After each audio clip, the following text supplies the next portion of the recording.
Não tem mais homem nesse país, só tem boiola, é um negócio medonho, medonho, medonho.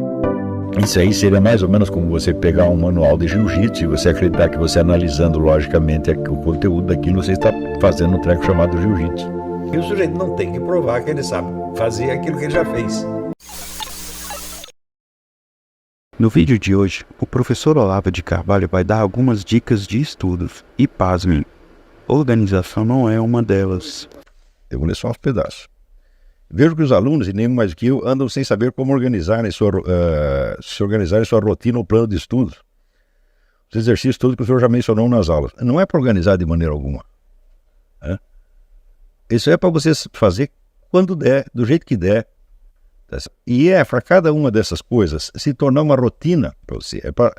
Por exemplo, aquela coisa do necrológio. É para de tempos em tempos você voltar a pensar nisso aí. Quer dizer, não é... Eu não vejo que você tem que se organizar nisso aí. Você tem que absorver essas coisas como práticas usuais.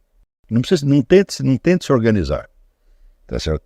Veja, quando nós tentamos organizar, nós estamos passando para a esfera do conhecimento do segundo tipo, E não é, nós temos que tentar manter, vamos dizer, a naturalidade e a espontaneidade em todos os momentos.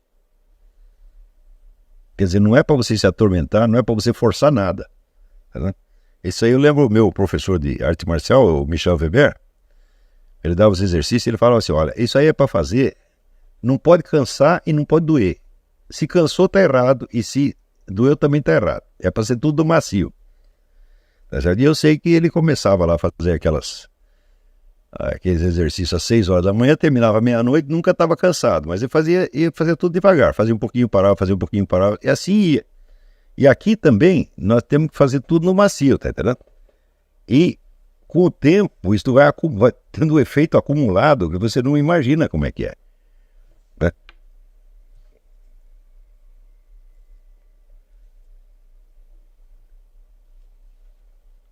Entre ouvir as aulas, fazer exercício de latim, ler ficção, imitar o tiro do escritor, ler com vagar um livro de filosofia e outros exercícios que o senhor mencionou, tudo isso, no tempo que resta depois de fazer esse trabalho, competindo com a atenção devida à minha esposa e com distrações bem menos boas, parece que faz tudo muito pouco e mal. Não, é o contrário, para fazer isso o tempo todo.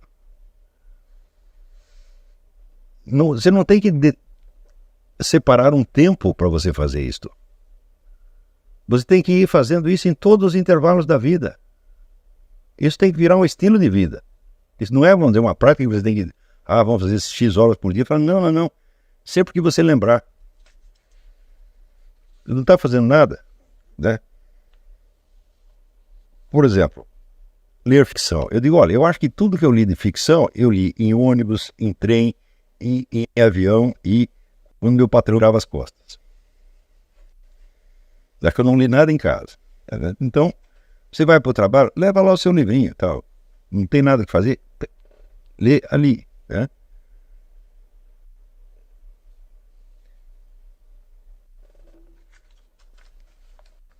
Então, não tente organizar isso, tente absorver no seu cotidiano, é bem diferente.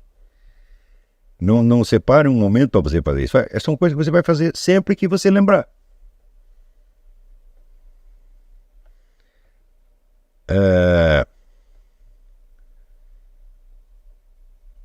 Vamos ver.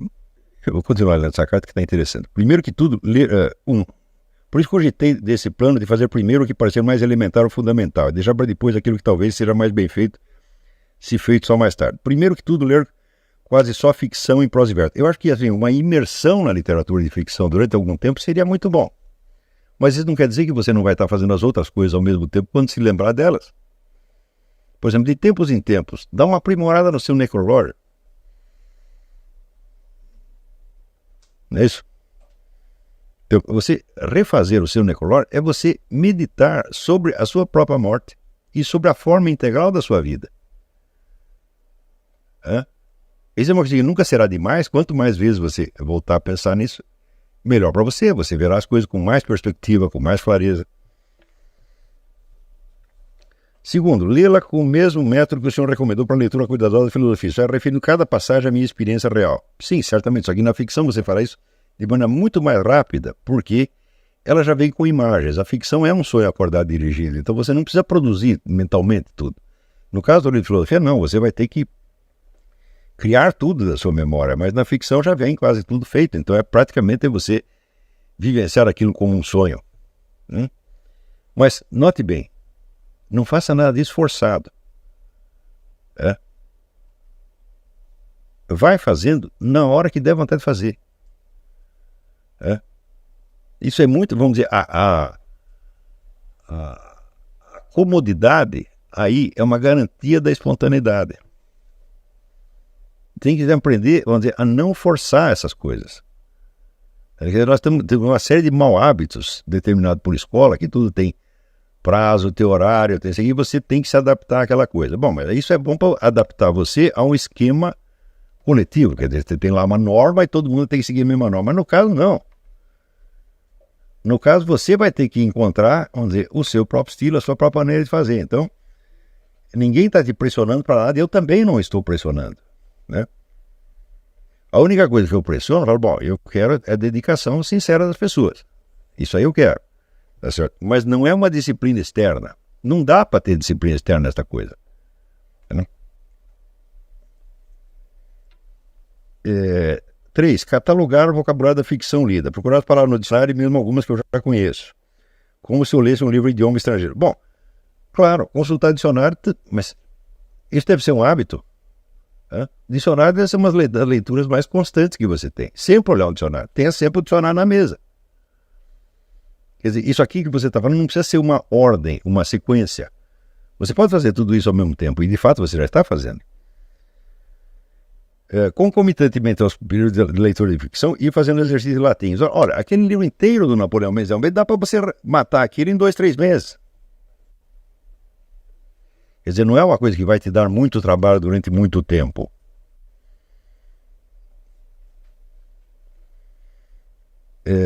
5. Depois de também haver muito treinado e enriquecido a imaginação com essa leitura e cultivado o hábito de abastecer com referência à minha experiência real, durante pelo menos uns 8 ou 9 meses começaram a ler vagarosamente uma obra de filosofia. Bom, você pode seguir essa sequência se você sentir que é a coisa natural para você.